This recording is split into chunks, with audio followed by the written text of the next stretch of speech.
Siaran Kata Kita, Radio Kata Kita.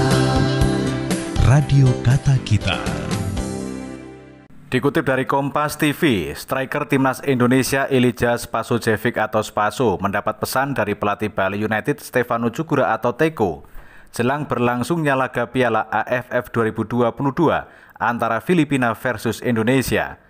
Seperti diketahui dari dua pertandingan yang dilakoninya bersama timnas Indonesia di Piala AFF 2022, Spaso tampil sebagai pemain pengganti saat melawan Kamboja dan sebagai starter saat melawan Brunei Darussalam.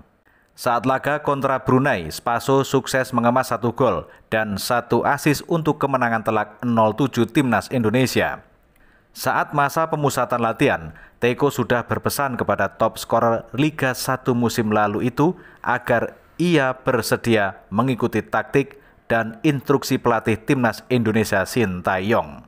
Saya sudah bicara sama Spaso sebelum pergi ke latihan. Dia harus ikut taktik dari Sintayong.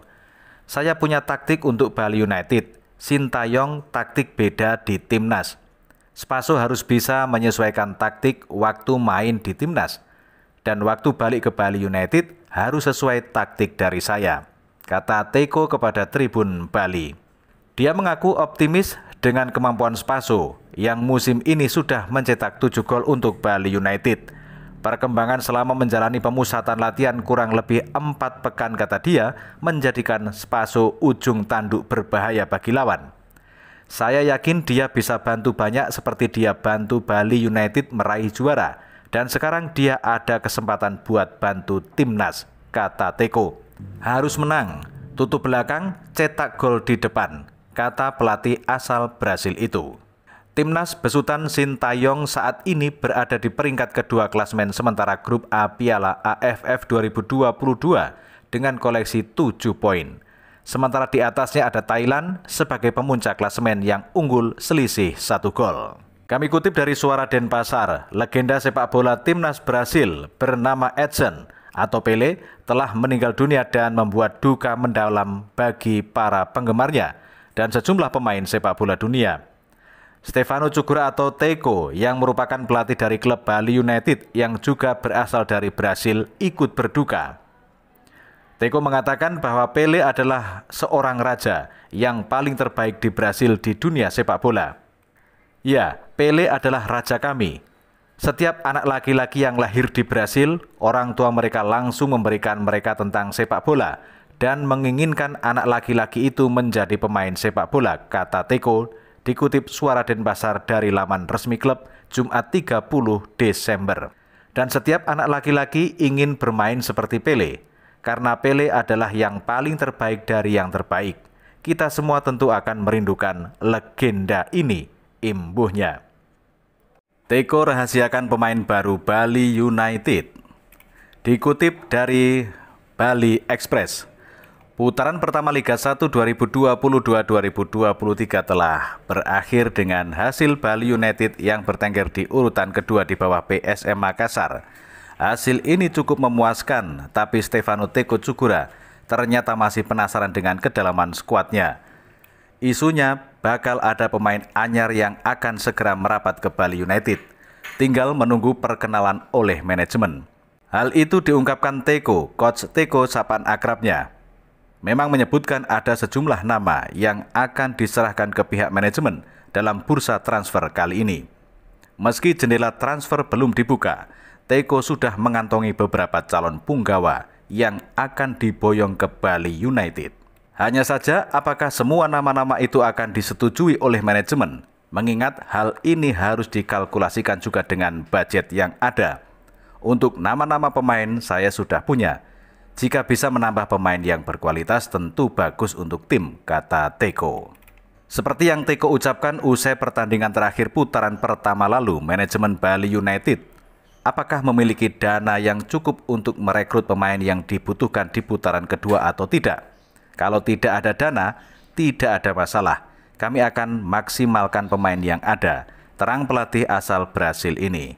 Disinggung mengenai siapa pemain yang akan direkrut, Teko enggan untuk berkomentar. termasuk ketika ditanya soal sedikit bocoran terkait pemain dari posisi mana yang akan direkrut.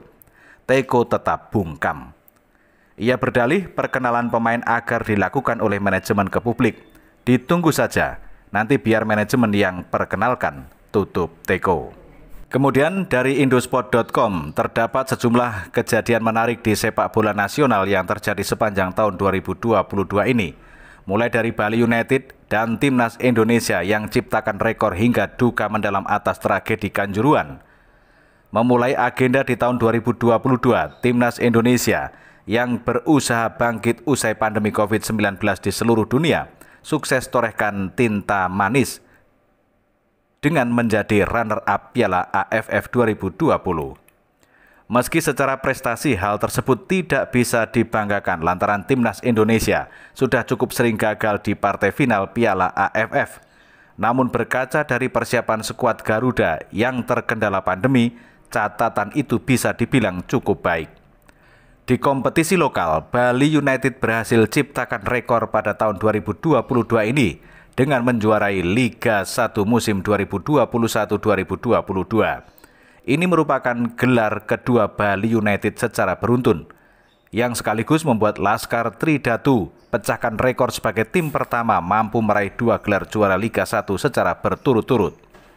Memasuki pertengahan tahun 2022, para pecinta sepak bola nasional dibuat bangga dan bahagia dengan pencapaian Timnas Indonesia yang berhasil lolos ke putaran final pada Piala Asia 2023. Timnas Indonesia lolos di kualifikasi grup A setelah raih kemenangan 2-1 atas tuan rumah Kuwait, menang 7-0 melawan Nepal, dan kalah tipis 1-0 dari Jordania.